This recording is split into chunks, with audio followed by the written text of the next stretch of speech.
Here we are in a brand new year, and you are being a participant in a program that we call 21 Days to Life. And we say that life is living, which is an action word, intentionally, meaning on purpose, fearlessly, sometimes not the absence of fear, but the courage to move forward anyway, and expectantly, that we are going to expect the best, the very best from for what this life has to offer. So the whole premise behind this is a lot of us have resolutions for the new year. We say all of this that we want to accomplish, but by the 10th day, research has shown by the 10th day of the year, most of those resolutions are out the window. I don't want that for you. I don't want that for me.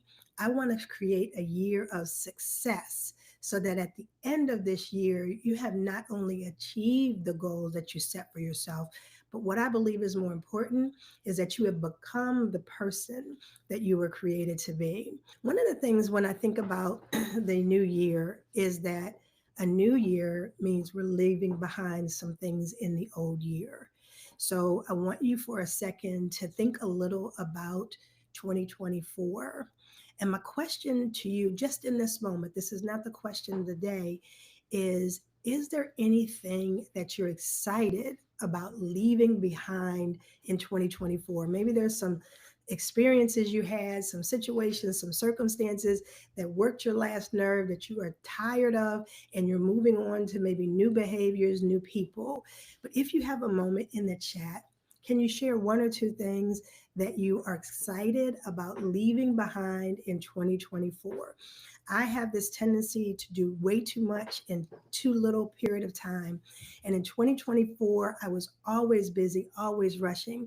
And what I'm glad to be leaving behind is that sense of busyness. It does not serve me well. It does not serve my life well. It does not serve who the person is that I'm becoming. So I'm going to leave behind busyness just for the sake of busyness. What are you leaving behind? Would you be so kind as to share in the chat so I can kind of see who we have here and what you have going on? All right. Look at some of the things that you're saying. Got that good morning. Yes, Cynthia. Hi, Karen. Um, Hi, Sherry. So, Karen says she's leaving behind toxic relationships.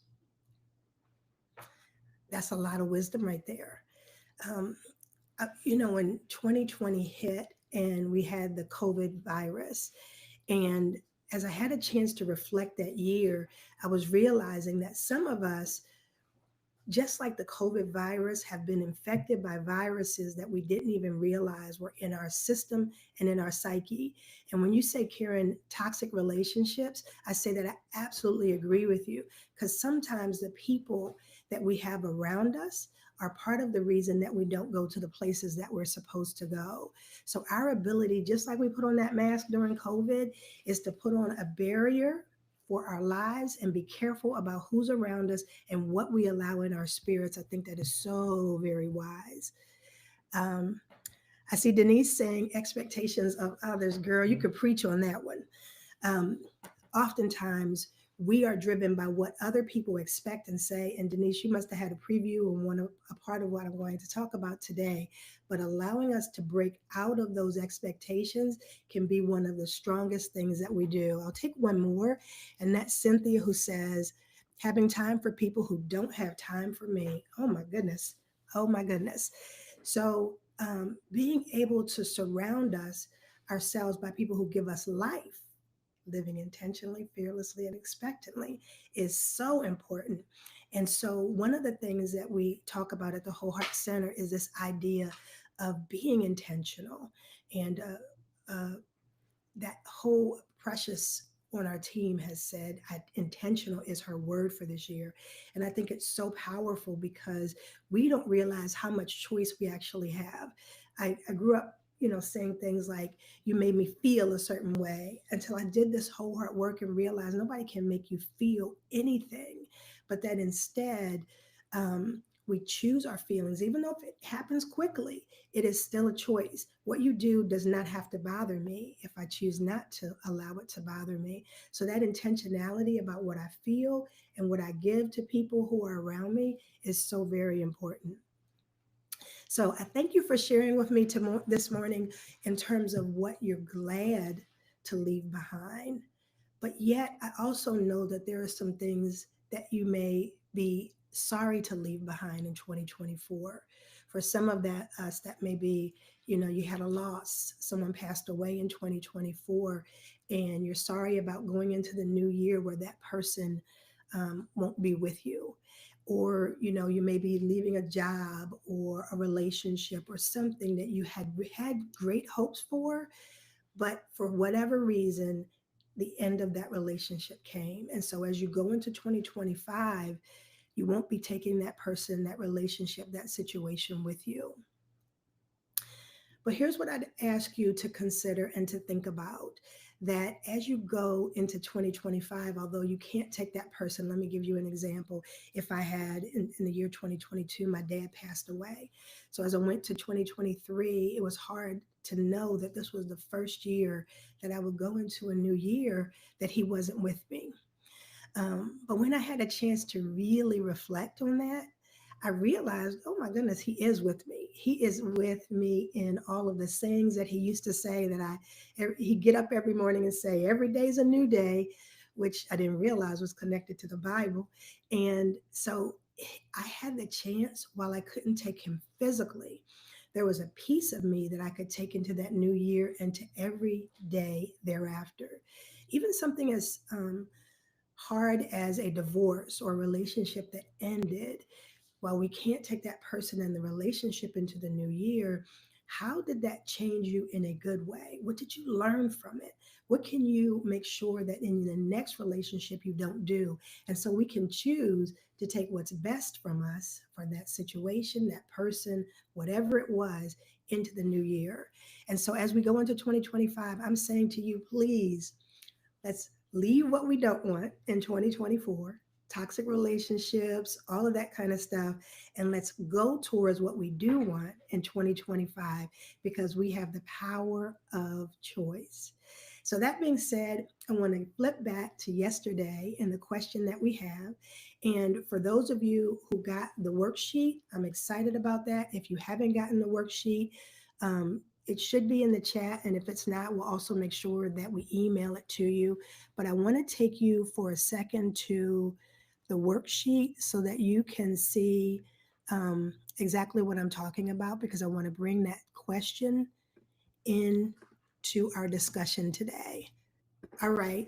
The worksheet workbook that we've created for you in this 21 Days to Life program gives you an overview on the first page about what this process is all about, the goals that we will accomplish together, and a little bit about me as the leader of this program. Again, I am Dr. Denise Rollins. I say that I'm a heart doctor who helps you to do the heart work that makes life work. We do that through the CPR process of comfort, peace, and restoration so that you can live the life that you're supposed to live. On the second page, we're going to come back to that for a second, in a second, but I want to take you to the third page because every week we'll have a theme, and every day what I want you to do is to record the question of the day. There is power in writing things down, so I want you to record it yourself. So yesterday you should have written the question, what is the word that will guide you to who you want to be in 2025? And I got some really good words that people share with me between yesterday and today. So I thank you for that. Now, remember, the process is initially you write down your initial thoughts, and then after that, you think about it throughout the day and then add anything that should be there. Periodically, what we're going to do is go back from this question that we record for the day and make it part of our declaration page, which is what you see on page number 2. So the word that you created or the word that you chose for 2025 is part of your declaration. Is to declare, is to set forth, to decree, and to have power to say, this is who I will be. So what I'd like you to do is take the word that you chose, the word or the phrase, and I'd like you to put it into an I am or an I will statement, declaring what you'll do these 21 days, but more importantly, throughout 2025. So, for instance, my word is light. And so when I think about that word, if I were to pick a sentence that I would put as a declaration, I would probably say, I will seek the light, I will reflect that light, and I will be light.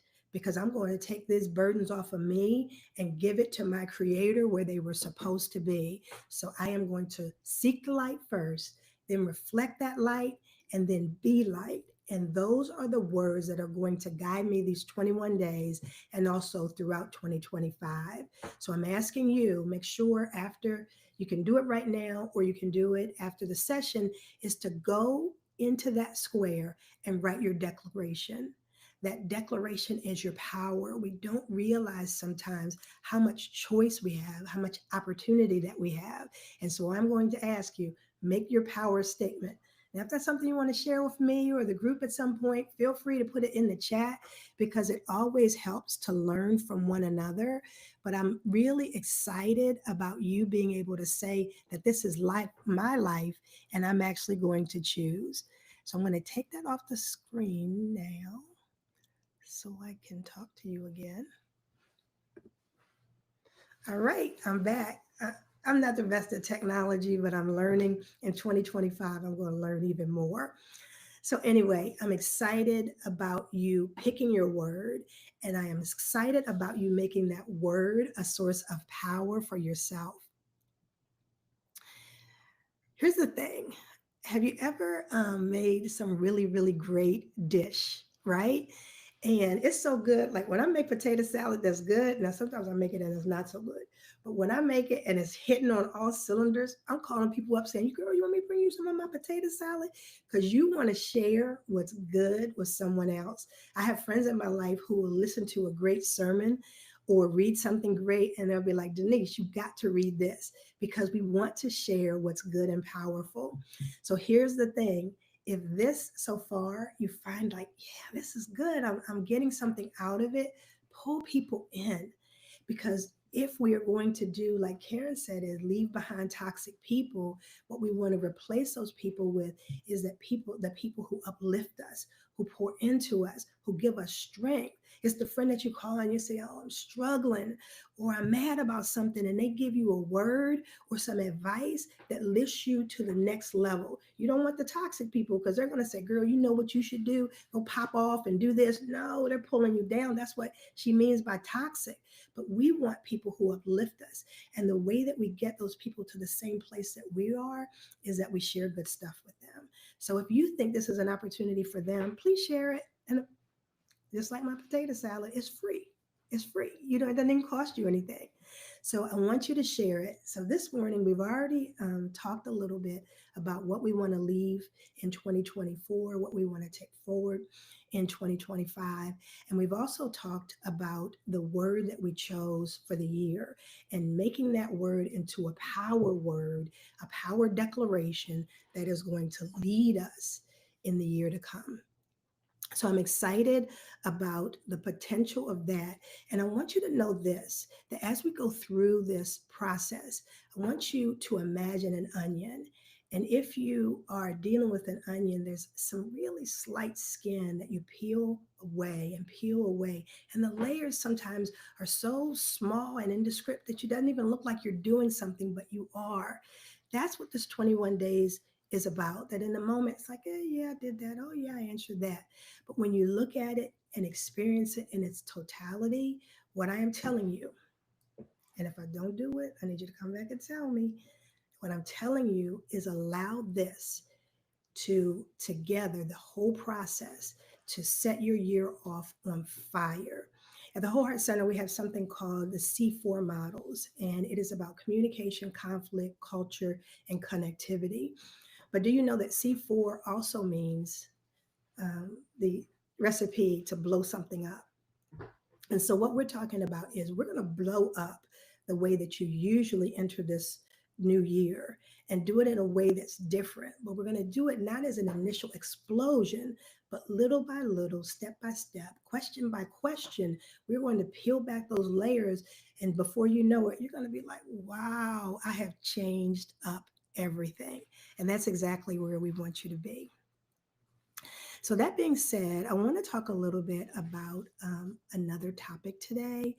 And it's this idea of in life, we believe that, and we talk about this at Whole Heart all the time, that people are motivated by either pain or passion. Either I'm running from something, I don't want that to ever happen to me again, or trying to avoid something, or something motivates me so much that I actually just want to achieve it. I'm often running from hurt, especially hurt in relationships. I don't want that. It's an uncomfortable place for me. But I'm often running towards relationships that give me life and activities that give me life. Things like this is what makes me passionate and what I actually run towards. And so if you think about this idea that we're running towards something or running away from something, we have this tendency in life to sometimes say either one is better than the other. And in this, it's not one is better than the other, it's just different. Different. Whether you're running from something or running towards something, the goal is that you're moving forward and making progress. In our process, we want you just to be aware. Are you running from something or are you running towards something? And Denise said something a little bit earlier in the chat about expectations of others. And what we found is a lot of the things that we're running from are the expectations of others that box us in. So I wanted to share this concept with you that we use in the Whole Heart Center, where we talk about the expectations of others and what they really tend to do to us. So what you see in the box is a woman who is surrounded on all sides. And what we've said at the Whole Heart Center is there are four types of expectations that, if we allow them, can become a prison to us. And we don't want a prison. We don't want walls. We want fences. You can see through a fence. You can walk through a fence. You can walk through a door. But we don't want these walls that box us in. So let me tell you a little bit about the four sides of expectations that may be things that we are running from as we enter into 2025. There's this expectation, and often in our culture, that we are expected to be strong. Why? Because my mother was strong, my grandmother was strong. I never seen them cry, I never saw them sweat. And so, if I'm trying to live up to this expectation that I have to always be strong, never cry, never hurt, do you know that that can be debilitating? That expectation that I'm supposed to be perfect and I can't have any chinks in my armor. Do you know what that does and how much it can crumble us from the inside out? Yes, I rarely saw my mother cry, but do I believe now that I've done my work that she never cried? I think she did. I just think that she did it in private. I remember when my husband died, and one of the greatest pieces of advice, I got many good pieces of advice and many bad ones, but the good ones is someone said, allow your children to see you grieve. What? I didn't see my mother grieve, so why would I show my children grief? And it was because they learned from me how to operate, that you don't often have to be this stereotype of strength, but instead you can be a real person who has real emotions and real feelings. That is a cultural expectation that we're always strong. And let me tell you now, I think the greatest display of strength is the weakness of crying, the weakness of being able to tell somebody that I'm hurting. And so let's redefine strength. The second expectation that we have is there are people in our society who want to brand us as always being angry. So if I'm upset, I become this angry woman and a stereotype of what they seem to think I am. So what do I do knowing that there's a stereotype of me as a woman of being angry when I show emotions that are really serious? Then I try to be the opposite of that, trying to always smile, always making people comfortable, always making sure that they are not intimidated by me. But do you know that takes a level of energy that can also be weighing heavily on someone? to always try to prove to somebody that I'm opposite of what you think, and to suppress real, valid emotions that have to do with anger, that can hurt us more than it can help us. Anger is one emotion, and we should be able to express it just like we express joy, and suppressing it can be difficult. The third expectation is those from a spiritual standpoint that we say, well, we're blessed and highly favored. We're always in that saved posture. And although I am saved, it doesn't mean that sometimes I don't have questions. It doesn't mean that sometimes I struggle with my faith. It doesn't mean that I won't have to sometimes go on this journey where I have to question a few things. I remember in that same vein of somebody giving you advice, I remember when my 5 month old died, and people were like, well, this was God's will. Don't question God. And I felt so angry that how could God allow a 5 month old to die? And they said, well, God was trying to teach you something. And these two older women came in and they said to me, it's okay to have questions for God. It means you're still talking to Him. And this idea that I don't have to be this perfect religious being freed me in a way that just thinking I have to always have it right and only see it one way was boxing me in. And then the fourth wall in this box is one that I think comes from internal expectations. Some of y'all know what I'm talking about. We expect the house to be always clean. We expect to work hard at our jobs and come home and cook, and everything is perfect. And whoever said that we have to be super women? One of our coaches, Sandra, always says we wear this S on our chest that we're supposed to be perfect and nothing else is acceptable. But can I tell you that idea of perfection is killing us? I have moved from I have to be perfect and show everybody that I am, that I have to a mentality that says I have to make progress. If I can make progress and be a little bit better than the day before, some days I might take a step back. But if I can make progress overall, then I'm happy with myself. So, this whole idea of expectations that box us in, I think is so important for you to be aware of. And I just ask that you think a little bit about the expectations that you have that possibly in 2024 have boxed you in. And as you set your goals for 2025, what I know for sure is that some of those goals were related to those things that boxed you in 2024. You were trying to run from something that caused you pain. When I created a goal that I would have more rest and peace in 2025, it was from the thing that I'm running from in 2024, that I'm always busy, always moving, always on the go.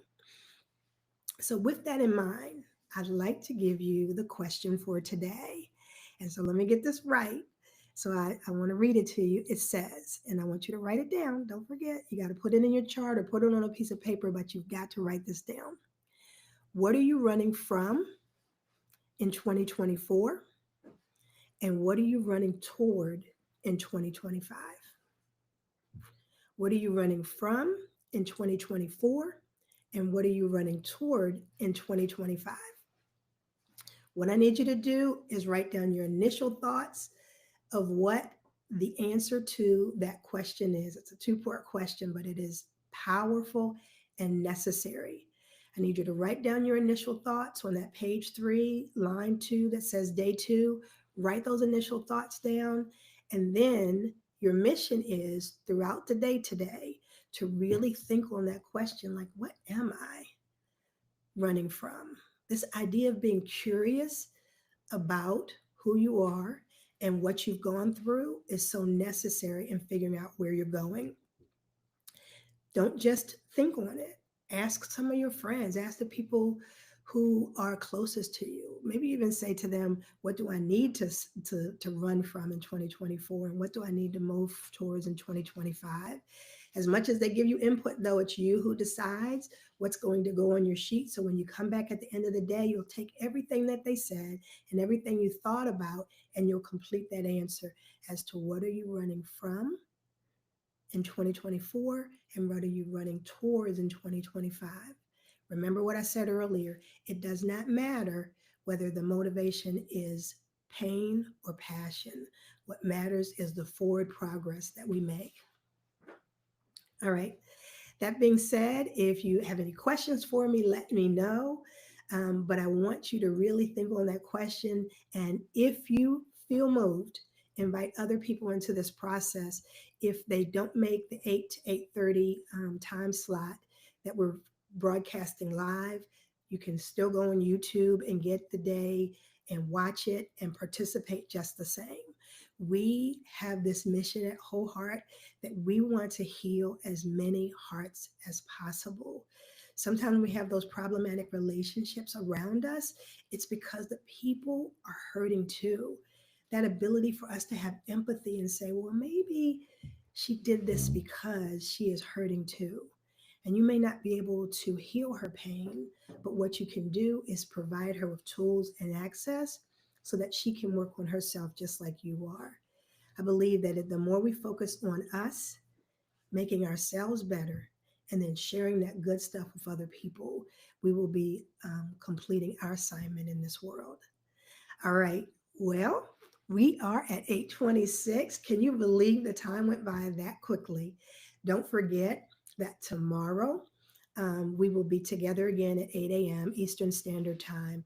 And that also you should be able to find the document in the link and also ways that if you want to find out more about the Whole Heart Center, that should be in the chat. And if it's not, you can also go to wholeheartcenter.org and there you will find more information about the Whole Heart Center. We are there to help people to deal with the issues of life loss, leadership, and legacy. So if you need that, we are here. That being said, I will see you tomorrow and we will process our next day's questions together. All right. Bye bye. Yeah. Yeah. It's out.